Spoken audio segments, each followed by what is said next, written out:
Maths से बहुत डर लगता है। आपका मैथ्स या कौन सेक्शन इतना वीक है आपके हिसाब से कि जिसकी वजह से आप आधे से ज़्यादा एग्ज़ाम अपेयर करना ही नहीं चाहते।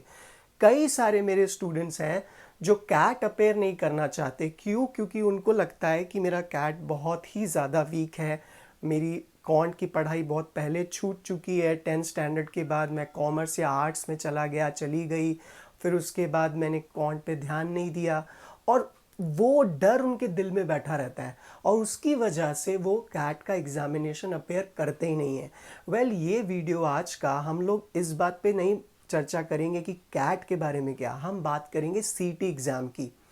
Now guys, of course can't important है हर एक एग्जामिनेशन के लिए। जस्ट लाइक एवरी सब्जेक्ट और एवरी टॉपिक कॉन्ट इम्पॉर्टेंट है। लेकिन कुछ एग्ज़ाम्स ऐसे हैं जहाँ पे अगर मेरा कॉन्ट वीक है या तो मुझे मैथ से डर लगता है तो भी मैं एक बहुत ही रिस्पेक्टेबल स्कोर ला सकता हूँ, जिसकी वजह से मुझे एक टॉप नॉच कॉलेज में एडमिशन मिल सकता है। अब मैं बात करता हूँ सीटी एग्जामिनेशन की। जिन लोगों को कैट से डर लगता है उनके लिए एक गॉड सेंड अपॉर्चुनिटी आती है सीईटी नाम की, महाराष्ट्र में। क्यों? क्योंकि सीईटी में नेगेटिव मार्किंग नहीं है। 200 क्वेश्चन में से सिर्फ 50 क्वेश्चन कॉन्ट के हैं। सो गाइज, यही दो रीजंस अपने में सफिशिएंट है कि आपको कॉन्ट से डरने की ज़रूरत सीईटी एग्जामिनेशन में नहीं है। बट कैट की तरह सीटी एग्जामिनेशन में भी कॉन्ट में स्कोर अच्छा करना बहुत इंपॉर्टेंट है। अगर आपको 130 प्लस या 110 प्लस का स्कोर चाहिए आउट ऑफ 200। नेगेटिव मार्किंग सीटी एग्जामिनेशन में नहीं होती, तो अगर आपने रैंडमली कोई ऑप्शन टिक किया without being sure of the answer, still you won't be getting -1 और एनी पेनल्टी, जो कई सारे एग्जाम्स में होती है, कैट में भी होती है। अब बात आती है कि अगर मेरा कॉन्ट वीक है तो जो 50 क्वेश्चंस कॉन्ट के पूछे जाते हैं उसको मैं कैसे हैंडल करूं। तो गाइस, मेरे प्यारों, मेरे दुलारों, अगर आपको टेंशन है कि आपका कॉन्ट वीक है और आपको सीईटी में आप उन क्वेश्चंस को कैसे अटेम्प्ट करेंगे, तो मैं आपको एक सिंपल सी बात बताता हूँ। 50 क्वेश्चन कॉन्ट के नहीं आते। अब आप बोलोगे सर क्या बात कर रहे हो, 50 क्वेश्चंस कॉन्ट के आते हैं? यस, 50 क्वेश्चंस कॉन्ट के आते हैं, लेकिन उन 50 क्वेश्चंस में से 20 क्वेश्चन आपके डेटा इंटरप्रिटेशन के होते हैं। डेटा इंटरप्रिटेशन मतलब क्या? Pie chart, bar graph, line graph, उस टाइप के क्वेश्चन, जो एक सेपरेट सेक्शन है कैट एग्जाम में और कई सारे एग्जाम में।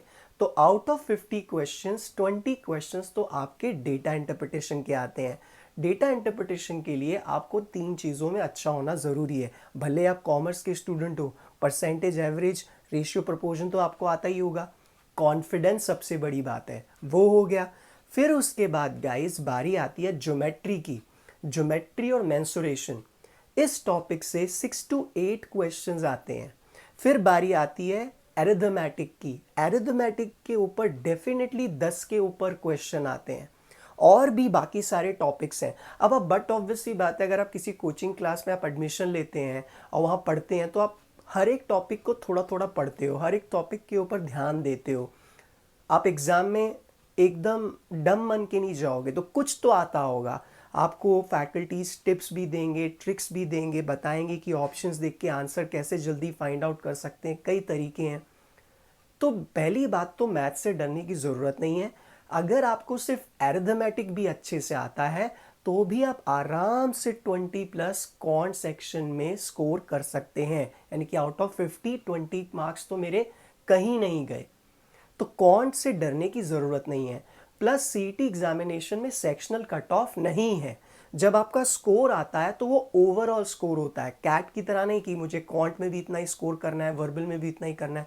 अगर आपने 200 में से 130 स्कोर किया लेकिन उसमें से आपने एक भी क्वेश्चन कॉन्ट का सही नहीं किया तो भी कोई फर्क नहीं पड़ता। आपको ध्यान देना है अपने स्ट्रेंथ्स पे। अब बात यह आती कि आप कौन से डरते क्यों हैं। मैं बताता हूँ क्यों डरते हैं। ज़्यादातर कई आसपास के लोग बोलते हैं कौन डिफ़िकल्ट है, मुझे डिफ़िकल्ट जाता है, क्योंकि उनकी अप्रोच सही नहीं है।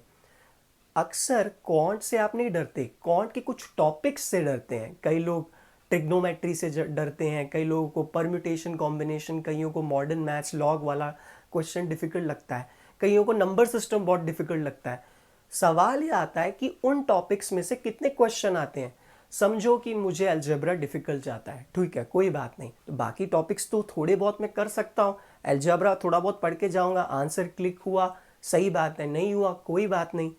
मुझे सिर्फ इतना देखना है कि 25 मार्क्स से ज़्यादा मैं आउट ऑफ 50 स्कोर कर लूँ। और ट्रस्ट मी गाइस, सीटी एग्जामिनेशन का कौन सेक्शन इतना डिफिकल्ट नहीं आता।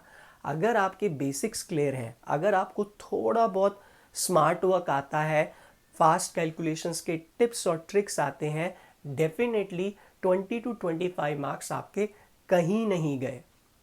इतना स्कोर आप करेंगे, फिर उसके बाद बाकी और सारे सेक्शंस है जहाँ पे आप कवर अप कर सकते हैं। लेकिन अगर आपको एक टॉप नॉच कॉलेज सीटी के थ्रू चाहिए तो डेफिनेटली आपका 25 मार्क्स से ज़्यादा होना ज़रूरी है। और मैं आपको ये भी बता दूँ, वो डिफ़िकल्ट बिल्कुल नहीं है। तो क्वांट में ये मत देखो कि आपको कौन सा टॉपिक नहीं आता या कौन से आप टॉपिक से डरते हो। ये ध्यान दो कि कौन से टॉपिक में आप इजीली स्कोर कर सकते हो, कौन सा टॉपिक आपको अच्छा लगता है, उसकी प्रैक्टिस करो। देखो कि उस टॉपिक पे कितने क्वेश्चंस आते हैं। एग्जाम में कुछ क्वेश्चंस क्लिक होंगे, कुछ नहीं होंगे, कुछ एक्सपेक्टेड क्वेश्चंस जो आप सोच के जा रहे हो आएंगे, वो शायद ना आए, लेकिन वो क्वेश्चन आ भी जाएंगे जो आप सोच के जा रहे हो कि शायद आपको नहीं आएंगे। So life works that way. Tension लेने वाली बात नहीं है। कुछ भी डाउट कंसर्न रहेगा, you guys can get in touch with me. My team is always there to guide and support you. Make sure that you share, like and subscribe to my channel. Thank you guys.